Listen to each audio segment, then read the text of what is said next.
Hello po mga ka-viral and welcome back again to this YouTube channel. Latest update na naman tayo ngayon. Pinapanagot na ang Senado na unang lumabag sa konstitusyon hinggil sa pagka-delay ng impeachment ng OVP. Iskudero at 17 mga senador pumalag at nanindigan na wala silang nilabag sa paghawak ng impeachment. At itinuro ang Kamara na unang lumabag di umano sa rules ng impeachment na 1-year bar rule of Section 11 ng Constitution. Kamara rumisbak din sa Senado at dumulog na din sa Supreme Court upang maaksyonan ang ginawa ng Senado. Matatandaang ipinabalik ng Senado ang articles of impeachment at hiningi ang pag-verify ng Kamara hinggil sa fourth impeachment. Tinanong din ng Senado ang Kamara kung nais pa ba nilang ituloy sa 20th Congress ang impeachment at hiningi ang set na mga tatayong prosecutors ng impeachment sa 20th Congress.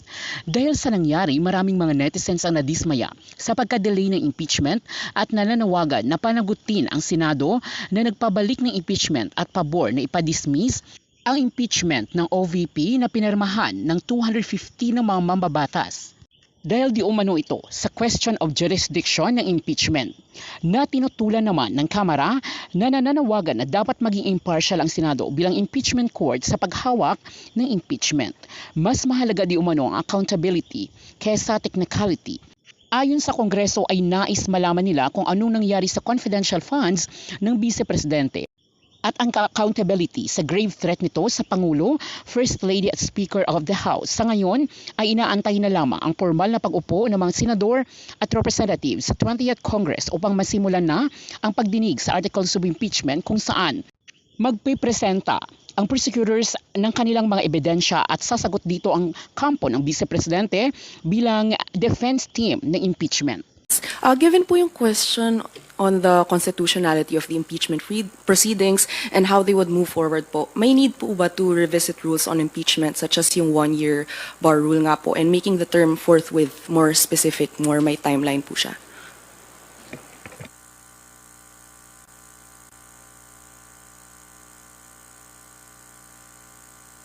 Well, yung po nga 1-year bar rule, it's a constitutional provision eh.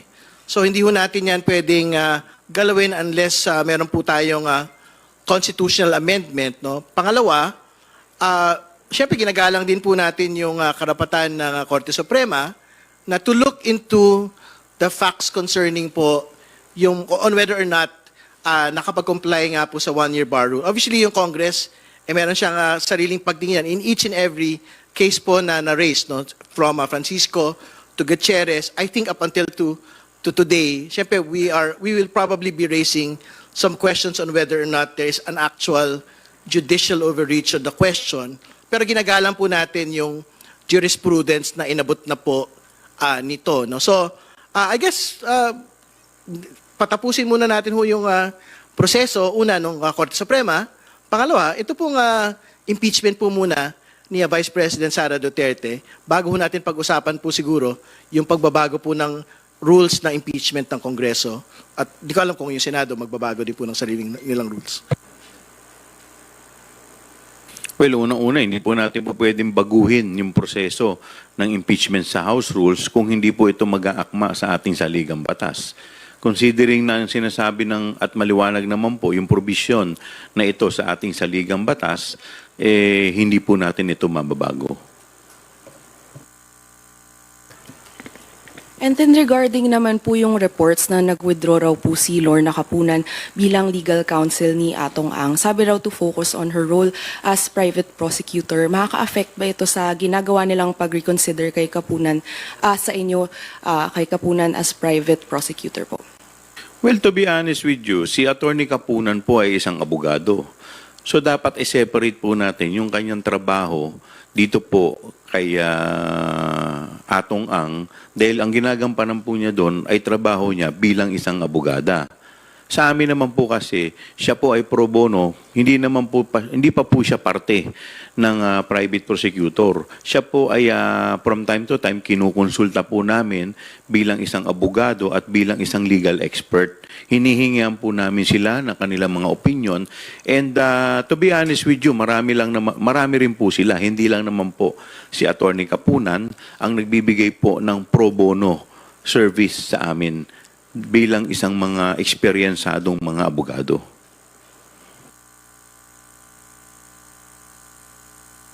Salamat, Agatha. Earl Tobias from IBC 13. Please proceed. Kongs, good morning po. Sir, napaliwanag na to dati pero lumutang ulit dahil doon nga sa resolusyon ng Korte Suprema.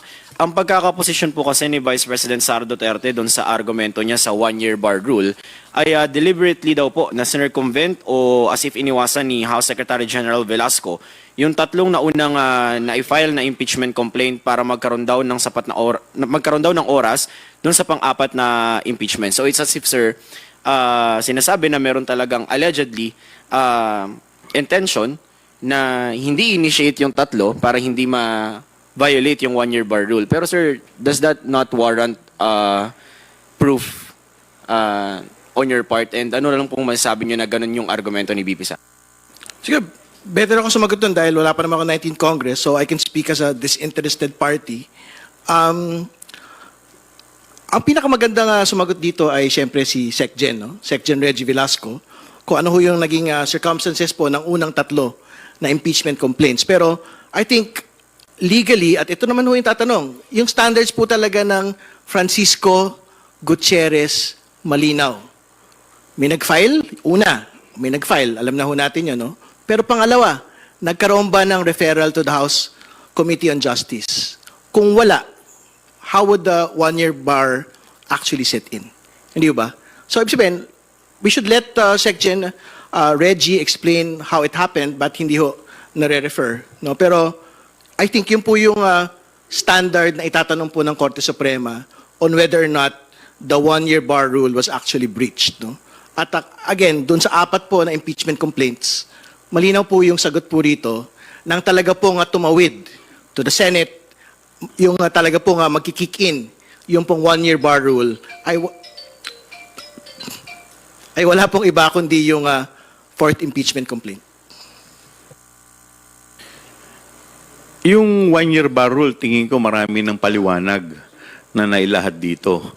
Ang tanong ko lang, bakit lagi silang nakatingin sa procedural aspect?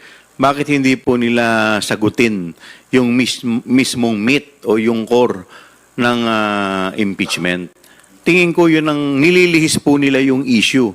Dahil ang issue po talaga dito, saan napunta yung 125 million or yung 612.5 million na hinahanap po na hanggang ngayon ay hindi po maipaliwanag. Thank you, sir. Follow-up na lang din po.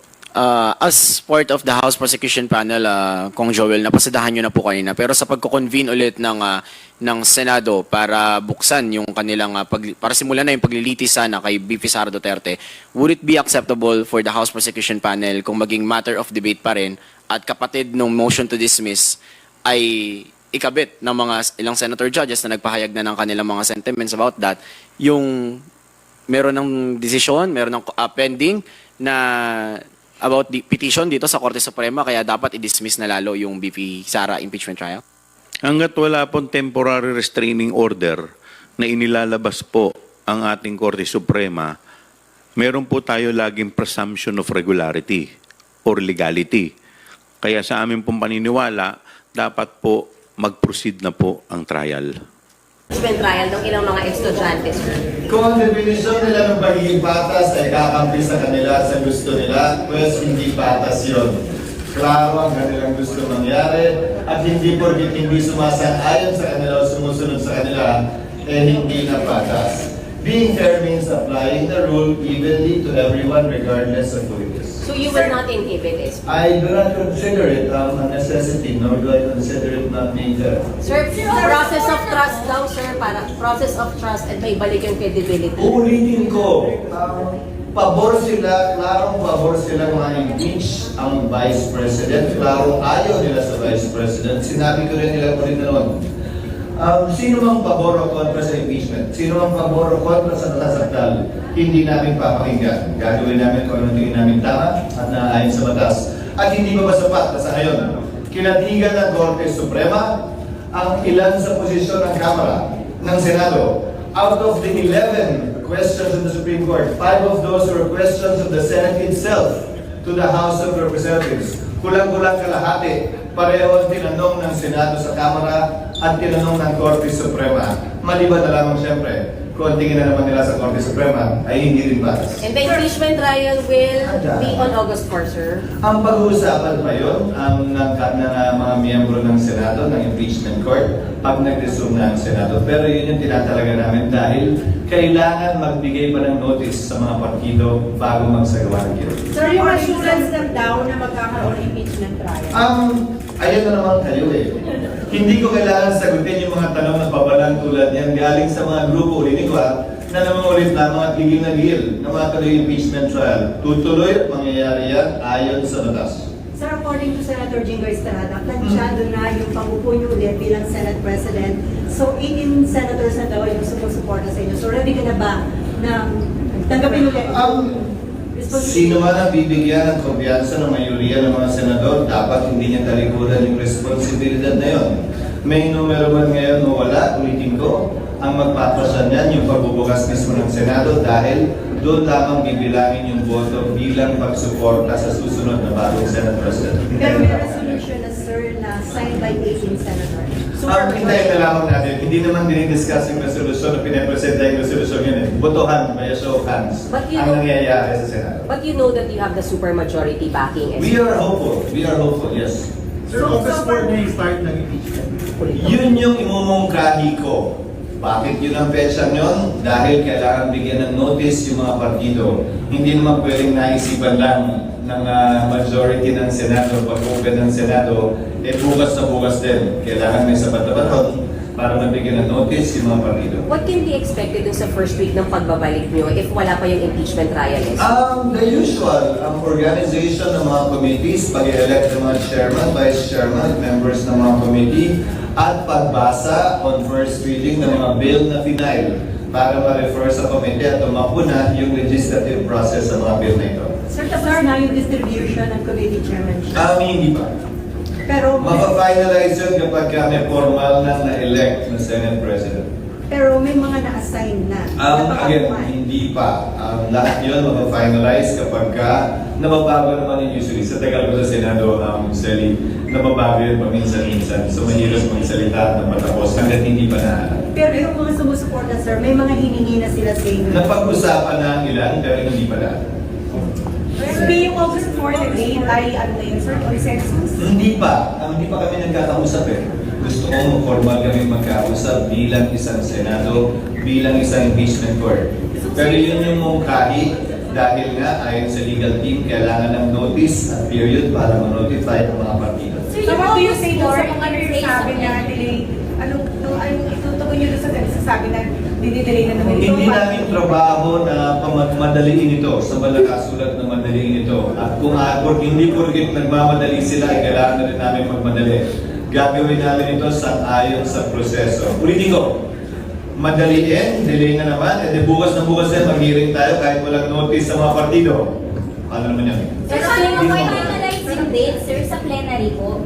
Sa plenary. session? I-announce yan sa plenary. Sir, bakit yung notices hindi pa pwedeng ipadala ngayon? Ba't kailangan sa first week? Hindi. Kasi kailangan pagkasunduan pa rin yan ng bagong kongreso.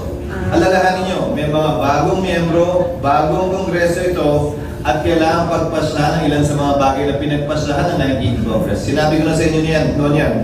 The 19th Congress cannot bind the 20th Congress. The 20th Congress would have to make decisions all over again. Not only the Senate, including the House. Kaya kasama, hindi ba, sa order na binigay ng Senado sa Kamara, pagtibayin nyo na gusto nyo pa rin talaga ito sa ilalim ng 20th Congress. So magiging issue pa rin yung jurisdiction, sir, ng 20th Congress? May mga miyembro nagsabi na i-raise nila yan. So, antabayan na natin kung mangyayari nga yan, kung mangyayari man, pagbobotohan ng plenaryo. Pero sa inyo, sir, is sa inyo may jurisdiction talaga? Para sa akin, tumawid yan. Tatawid at tumawid yan, sabi ko na yun. Pero, posisyon ko yun. Iba ang posisyon marahil o magiging posisyon ng mayoriya ng Senado pagdating ng panahon na ito'y pagbotohan. So kung sabihin ng majority, walang jurisdiction, tapos na yung boxing, sir? Wala naman ako sa lugar sabihin mali ang majority o anong gagawin ng majority. The Senate is a deliberative body and we settle everything by a vote. That is clear to everyone concerned, especially those covering the Senate. So yung pag-feeling, sir, that will be the decided, sir, by the Senate? Upon consultation by the Senate, yes. The Senate and the impeachment court are one and the same. So pag-uusapan namin yan without necessarily convening the impeachment court, I think. Sir, why the sudden change po? Doon po sa planchadong proposed calendar na pinasend niyo po doon, right after President Marcos foresaw na po sa start ng impeachment trial. Kasi kailangan yung mga parties bigyan ng notice. Pangalawa, wala pa namang order yung Senado doon na hindi pa kino-comply ng Kamara. Hopefully, that 1 week period, yung Kamara will be given time to comply with the orders of the Senate Impeachment Court. Dahil yung pangalawang order, hindi ba, dapat ang gumawa ng 20th House of Representatives. Hindi yung nagdaang House of Representatives. Kung hindi man nila na-comply yun, pagdating ng August 4, doon na lang ang pag-usapan. Sir, ano yung stand mo tungkol sa online gambling? Are you for the total ban or strict regulation lang? Nagsalita na ako noon, kaunay niyan, kung pinagbawal ka natin ang pogo, kaunay ng pagsusugal ng dayuhan, hindi ba dapat lalo yung pagsusugal ng Pilipino mismo? Definitely, it cannot go on this way. 3 bills or 4 bills have been filed to either ban or regulate Philippine inland gaming. We will pursue those bills and make sure that it leads to a floor debate and plenary vote on the latter. Sir, kapag pinagbutohan yung jurisdiction, tapos nanalo nga po yung majority na walang jurisdiction, for example, ano pong next step? Hindi ko alam. Ayoko pangunahan yung Senado. Ayoko rin pangunahan ng Korte Suprema na magpapasya din kaugnay sa bagay na ito. Siguro pwede mo rin tanongin sa Korte Suprema yan. Ano yung next step? Depende sa magiging desisyon nila. This is all first time for all of us. So, tingnan natin kung anong magiging pasya ng mayoriya, pasya ng Senado, pasya ng Korte Suprema sa bagay na ito. Okay. Ma'am, nung weekend, naglabas lang po kayo ng statement about, yun nga, House confirms compliance with Supreme Court, reiterates constitutional adherence in impeachment process.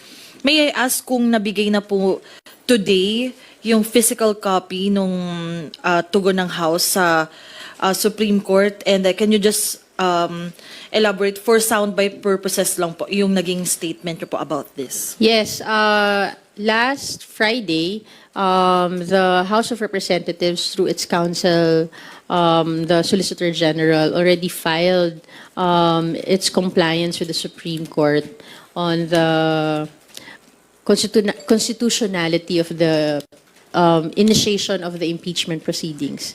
That was done via it was electronically filed.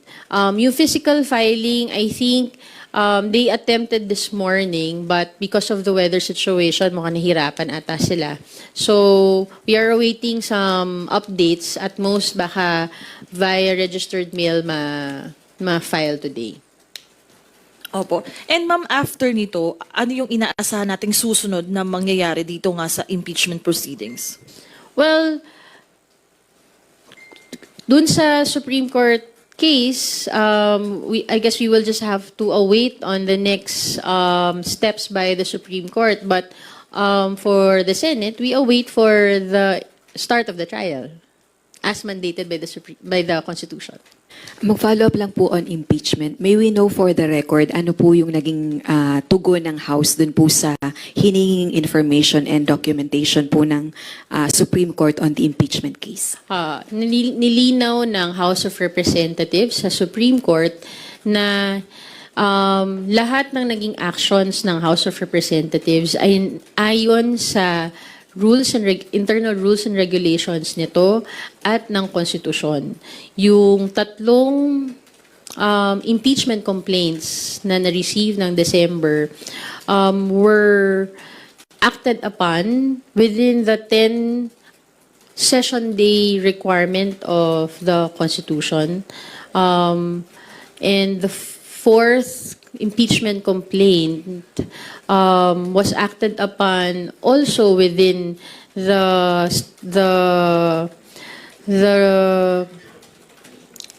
bounds of the Constitution as well, where we had 215 members of the House of Representatives signing before the Secretary General the complaint before it was transmitted to the Senate.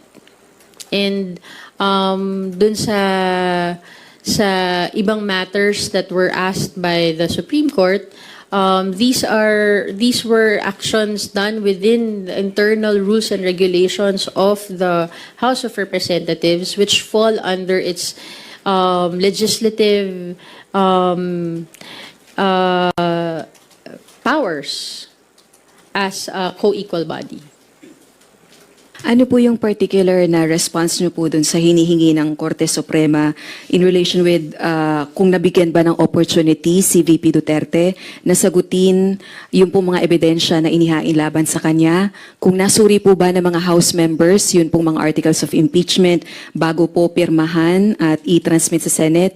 At kung ano po yung batayan ng kapangyarihan ni Secretary General para po wag i-transmit agad yung impeachment complaints sa Office of the Speaker? Sinisiguro ng House of Representatives na yung right to due process ni Vice President Sara ay natugunan sa buong proseso. At lahat ng mga naging actions ng House of Representatives ay pasok sa internal rules and regulations na ginawa nito regarding the initiation of the impeachment complaint.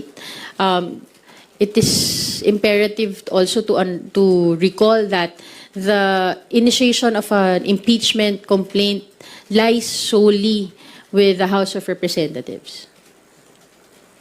Yun po yung paliwanag nyo po dun sa binigyang diin ng House na meron pong exclusive authority on internal deliberations? Yes. Opo.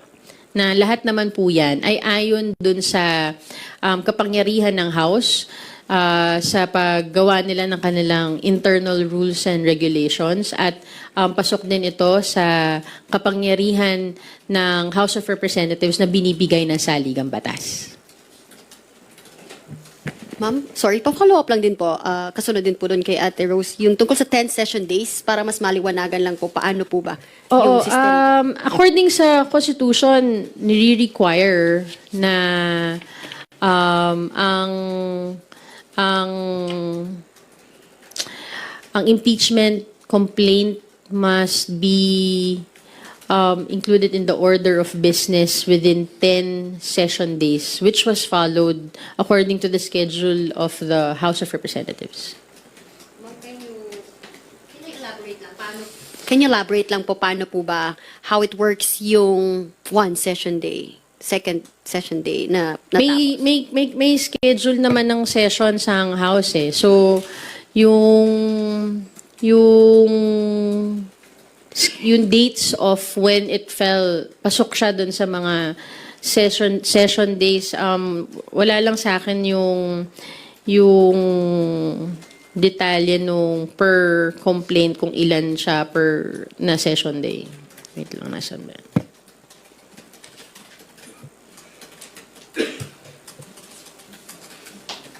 Pero iba po yung calendar days dun sa session days. Yes, magkaiba yung calendar days. Iba yung session days. Pag suspended ang session, hindi siya kasama sa session day. Kaya nga, I'm looking for yung listahan nung per complaint kung ilang session days siyang pumasok. But definitely, I think the first complaint was within 9 session days siya nung naipasok sa order of business. So tama ma'am, no? Kapag suspended lang, hindi pa siya counted as 1 session day, dapat adjourned, tama? Yes. Thank you, Rose. And sino pong next? Si Lenesca again. Go ahead. Sorry. Clarification lang po dun sa session days. So yung first 3 po, na complaints, lahat na aktuhan within 10 session days. Would that be correct? Yes. All of them were acted on within 10 session days. Meaning po na calendar, tama po. Na UBI.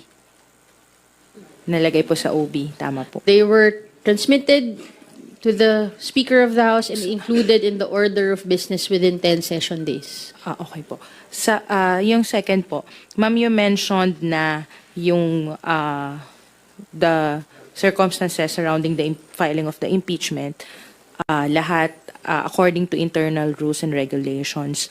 Tama po ba na in accordance din sa internal rules and regulations of the House na decision po ni SecGen kung is decision po kung ire-refer sa Justice Committee or hindi ire-refer sa Justice Committee? That was not said in the pleading filed.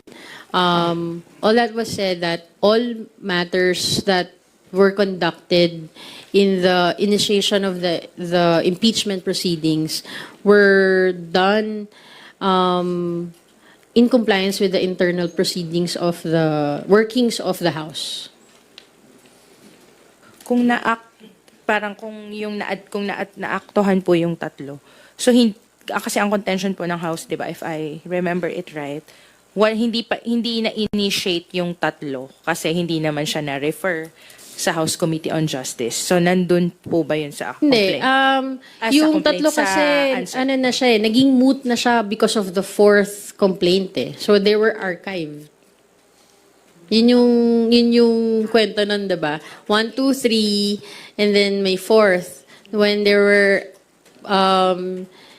transmitted and included in the order of business, they were later on archived because it became moot due to the fourth complaint. Thank you, Marian and Lenesca. Gab Lalo from Philippine Daily Inquirer. Go ahead. Sorry, clarify ko lang. Kasi sabi niyo po, nakalendar po yung tatlong complaints. Nasa OB po siya. Order of business. Within 10 session days. Kasi ma'am, naalala ko lang, kaya ko lang may tatanong. Kasi nung February 3, na-interview po namin si SecGen at ang sabi niya, ito po yung quota, it's still with me but we have to act on it this week. We will act on this week, itong week ito ang deadline. Ibig sabihin, nasa kanya pa po yung tatlo. Ang hinihintay niya po kasi nun, yung pang-apat po na complaint. Ibig sabihin po ba, between February 3 to February 5, naibigay siya kay Speaker and then si Speaker pinakalendar po agad? Let me review my notes on the schedule kasi wala pa ako niyan during that time, no. Ang naalala ko na they were acted upon within the 10 session day requirement by the Constitution, which all were on February 5. So ibig sabihin po, February 3, kasi nakausap namin si SecGen, nasa kanya pa raw po yung tatlo. And then February 4 po na ipasa kay Speaker. Kasi I can only speak based on records. Apo. Yun lang yung pwede kong i-discuss technically, kung yung mga naging statements po ni SecGen, I understand meron mga naging previous interviews, but I can only speak based on records. In the record show, ma'am, that they were on... all impeachment complaints